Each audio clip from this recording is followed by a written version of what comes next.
Hey, Bill, what's the best song about toughness? Oh, is it? I was just singing it. Yeah. New Kids on the Block. New Kids on the Block. Yeah, it was like Hanging Tough. Is that what it's called? Whoa. Welcome to Snappy J. It is a Wednesday in the Woody Hayes Athletic Center. It is brought to you by Buyers Auto, the best place to buy a new or used car in Central Ohio. Toughness, toughness, toughness. You think that we can be done with that conversation yet or no? I thought we were already done with it, but I guess thanks to Lou Holtz, we're not. I would like to put it to rest, please. Please and thank you. It's weird to me. Yeah. We mentioned this earlier in the week, and then Lou Holtz decided to double down for whatever reason and not just take the L that he was handed. And so that continued the conversation. So we were in here in the Woody on a Wednesday, talked to Kyle McCord, Cody Simon, and Emeka Ibuka, and a pretty quiet week for Ohio State. They didn't have a ton to do. There's not a team on this board that they have to beat this week. They're focused only on the Block O in Ohio State. And yet they're still getting, some of these same questions about if they proved it, how they feel about their coach defending their team against Lou Holtz, this big bad bully, 86-year-old bully. This is kind of the strangest storyline that I can recall. It's very silly. It started out, I think, as quite fun, and we'll see how long it persists. But I think it gets old and corny quite quick, and it's not from in here anymore, right? It's still like people putting Lou Holtz on their radio shows to talk about it more. So I'm not blaming Ohio State for this, but it's now like I think transitioned over into odd more than anything else. It is a very strange feud, and I think again the part that is the craziest is that you simply cannot survive in Ohio State practice, Ohio State off-season conditioning, the scrutiny that comes with playing for the Buckeyes if you don't have mental and physical toughness. You have to separate the two, and I think that there seems to be sometimes a problem with that coverage of Ohio State, whether that's national media, whether that's us sometimes looking at short yardage or whatever else. Just because you may not be able to execute certain plays has nothing to do with whether you are actually tough or not. No, I would say, I said this on the radio earlier today, like Marvin Harrison Jr. getting his ankle folded up underneath him, taping it up and going back out and playing, I think is pretty tough. Cody Simon, who we talked to today, talking about last year getting fooled on a very similar play to what Notre Dame ran on the 4th and 1 where he stopped Sam Hartman at the sticks, and then remembering that and locking it in his brain and then seeing it again and executing it better and stopping Notre Dame trying to get a first down. Like, I think that is toughness. And throwing your shoulder into Sam Hartman at the end is toughness. Toughness does not equate to short yardage. Now, they have to be better in short yardage. They need to have a better plan there. But I don't know that that's the thing that you hold up now. It's like, nope, still not tough. And even like Ryan Day was obviously like fired up about this. I actually agree with him. If you want to go all the way back to like the Michigan game last year, I don't think that was a toughness issue. I agree with him that it was like the second half of the game 2 years ago where they got pushed around. I didn't think they got pushed around last year. Maybe they could have been mentally tougher in that game and executed a little bit better, but I don't think that was a question of physical toughness either. I think this team has plenty of toughness to go around however you want to define it, as long as we are not saying it is strictly short yardage execution, because I think that's wrong. All right, so you mentioned number 18 and that ankle getting folded up.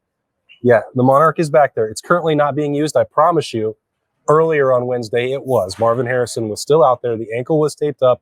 I said, hey, Marv, you can take a day off every now and then, especially if you're hurt. And he was like, oh, can I? Nah, I'm good. I liked what we were talking with Kyle McCord. He's going to be on the podcast later this week. And he said if you cut Marvin's arm open, you'd find wires. He wouldn't bleed. He is. It's what makes him great. He is robotic in his approach, but he wouldn't be who he is if he wasn't. Yeah, so Marvin Harrison Jr. back out there. He doesn't need a ton of practice reps, but he was not skipping time on the Monarch machine, catching balls with Xavier Johnson and Reese Stockdale. A very normal Wednesday for him. I think it is a good thing still that Ohio State does not have to play on Saturday, not just for Marvin's ankle, but Kyle McCord took a beating in that game, Lathan Ransom, Cody Simon, guys that we talked to, Emeka Ibuka, a lot of physicality in that game. Ohio State does need some of this time, I think, to, get re-energized, refresh, recover. There's always the argument about whether this is the right time. Do you want to keep the momentum going? I am firmly in this. I'm going to stake the flag right here. This was a good off week for Ohio State. I was not convinced of that when I first saw it, because when you get on the other side of it and you got to play 8 more games without a reprieve, I think that's difficult, especially when those 8 games include a trip to Wisconsin, Penn State, and Michigan. But now having watched the Notre Dame game on television and seeing how physical it was, and like Berm was talking about being there in person, just like you felt and heard the way that game was played. It is very good for Ohio State to say not have to go on the road and play a top 20 team this week like Notre Dame has to do on Saturday night at Duke. Not to say that Ohio State would lose if they were in that situation, that Notre Dame is going to lose in that situation, although I think they are. It's just a tough turnaround. So it does come at a very good time for them. I think even like it's not even the physical toll that it takes on your body. It's like a lot of guys have played a lot of snaps in these first 4 weeks because the games have not been all that lopsided. So I think it is coming at a welcome time. The betting show has an off week, just like the Buckeyes, but Bill's giving you a free one right there. Yeah, and it's always a good idea to take Bill's gambling advice. It's not, but this will be the one that I win because it's not, because it doesn't go for the total. Yeah, it doesn't count on the record. I went 0 for 5 last week, so is that good? It's going great. Can we put up the totals right now? Because I had a much better week, and I think I'm still comfortably in first. Yeah, just have Burn put broke over my head. Broke boy over here. What's the most interesting thing you heard on Wednesday? Again, just 3 Buckeyes talking. We're supposed to get 4, but Lathan Ransom was popping into a safety meeting, and I think that was probably a better use of his time. No hard feelings, Lathan. No, I thought it was interesting hearing Kyle McCord now, I think, being a little more comfortable as QB1, like knowing he's the guy and being willing to talk like a little more ball, talk about his process a little more, exactly what he was seeing. Like the interesting play that I thought he like diagrammed, and it's just a way to kind of like get inside his head, right?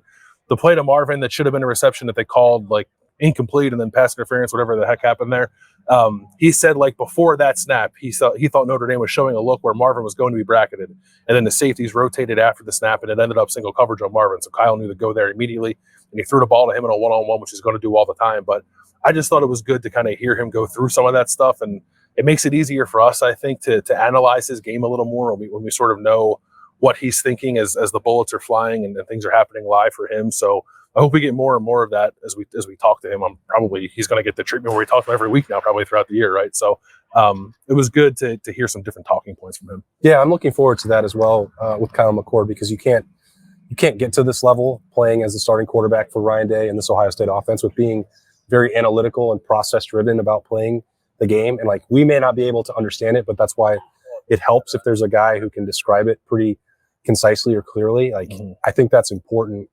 I talk about that all the time with like the coaches when they go in the room and they're able to describe some things on a much more simplified level that you can understand, and then go on and like understand what you're seeing. For me, I mean, you understand ball at a higher level than I do, so that's, I just think you may not need it, but once it's trickled down, I remember with CJ, Justin Fields was capable of doing the same thing. Dwayne, you can gauge their process, I think, by the way that they're able to talk about it. And it's not that Kyle McCord could or couldn't do that a month ago, but the questions were going to be different. He hadn't done it.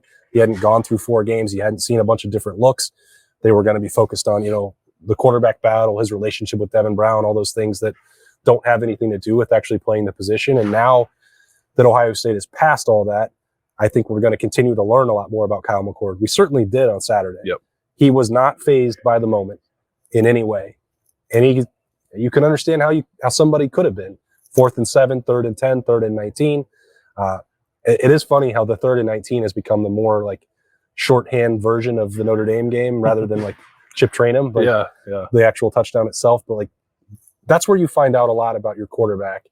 And Ohio State had already thrown its support behind him, but they're like, if there was 1 or 2 stragglers, how could there not be at this point? Like, you have to be on board. Yeah, I think so, and I think they definitely are. And I probably like hearing things like Kyle was asked specifically about his 3rd down efficiency in this game, and said like, I heard people questioning whether or not I was able and willing to perform in those levels, and he said like, I think I showed that, but he said like, more importantly, like, we showed that. Like, he wasn't out here like pounding his chest like, look how good I am. See, you were all wrong. Like, he's hitting all the right notes. I think not only on the field with his play, but as he talks about himself and this team, I think to continue to galvanize the group around him, and like how they have to believe him. How could you not believe in his ability to go win you a game right now after what he just did in South Bend? And it's not that Ohio State did not believe in its previous quarterbacks to do the same thing. It's just that like not all of them were put into the situation that Kyle was put into on Saturday against Notre Dame and delivered in quite that way. And for him to do it in his 5th career start, his 4th start of the year of him being the full-time starter,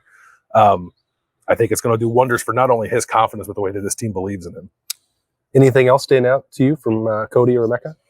I liked Cody talking about like what all this stuff with Ryan Day and Lou Holtz like actually means for Ohio State, and it's not, the crazy talking points and people getting as many clicks or whatever out of it as they can. Like I actually think it mattered to Ohio State's players that Ryan Day defended him in that manner and or defended them in that manner. I know we've heard some mixed feelings from Ohio State fans about whether or not Ryan Day should have handled that the way he did, and I guess you can critique that if you want to, but truly all that matters is what the people in this building thought of it, and to a man, it seems like that was a big moment for them. And Cody said, like, we knew that he had our back, but it was good to see that there, and now we have his in turn. And I think teams that want to do the things that Ohio State wants to do need that element. So however silly you thought that might have been, I actually do think it matters.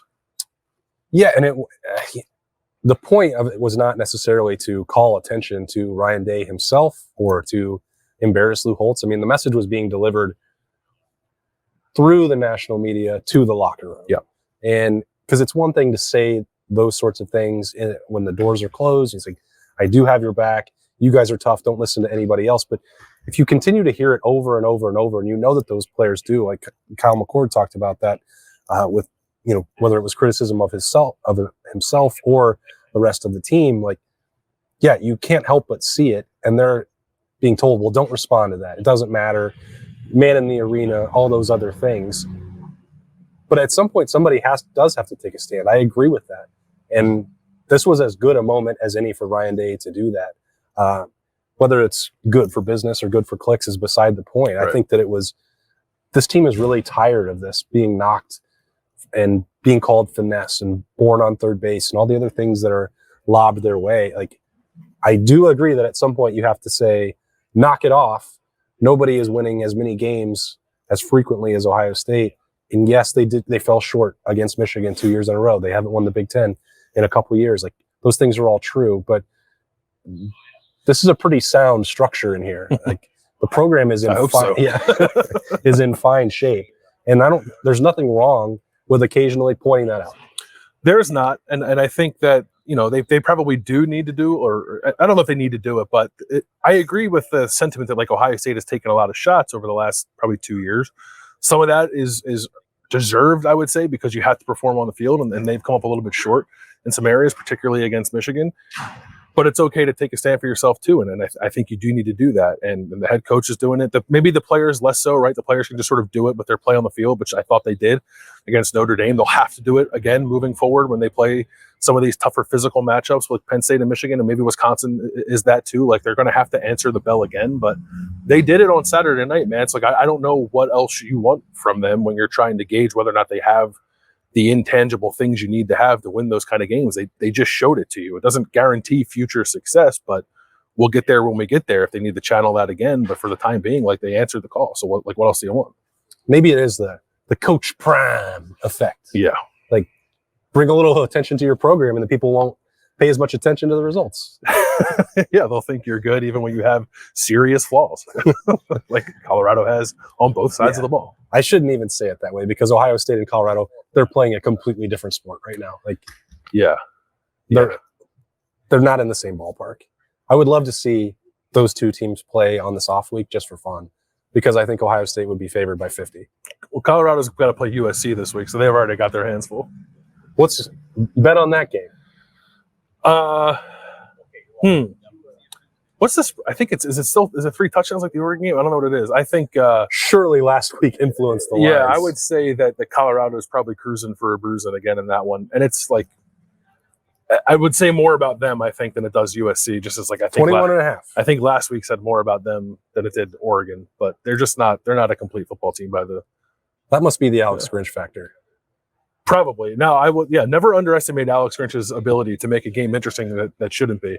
So maybe this one will be closer than the experts think. But I think it happened again just last week. It happened last week. But I think the difference this week is that USC might score 80. So even if Colorado scores 40, it'll still be a cover. All right. Well, Alex Grinch, that was the Ohio State tie to bring it all back together. That's right. And wrap up Snap Judgments on a Woody Wednesday. Thanks to Buyers Auto, as always, for helping bring this to you all.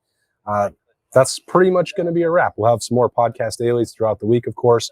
Bill and I are working on a show that might be able to bring a version of Road Breaks to you on Saturday, where we're going to take text questions and some questions from OhioState.Rivals.com as we spin forward to October and what comes down the stretch. So look for that. We'll try and do that on Saturday afternoon because we're not going to have a game to cover. Yeah, I think Doug and I might try, because we're not going to have the Saturday postgame show. We might try to hit you with a podcast Saturday morning, which will be like refreshing the draft we did in the preseason of like Ohio State's best players. So if we're 4 games in, they just played a big game. We're on an off week. I think we feel like it's a good time to do that. So we're going to try to get that to you Saturday morning. Not live, but it'll be there. It'll be there. Yeah, we'll still have some coverage for you, of course, as we get ready then the week after for Ohio State and Maryland. A huge showdown of potential unbeatens. We'll see. We'll see Maryland's what got Mike Indiana this week, right? Yeah. What Mike Loxley's got cooked up. But until then, that'll do it for Snap Judgments, brought to you by Buyers Auto. Thanks for joining us. He's Bill. I'm Austin. We'll talk to you later.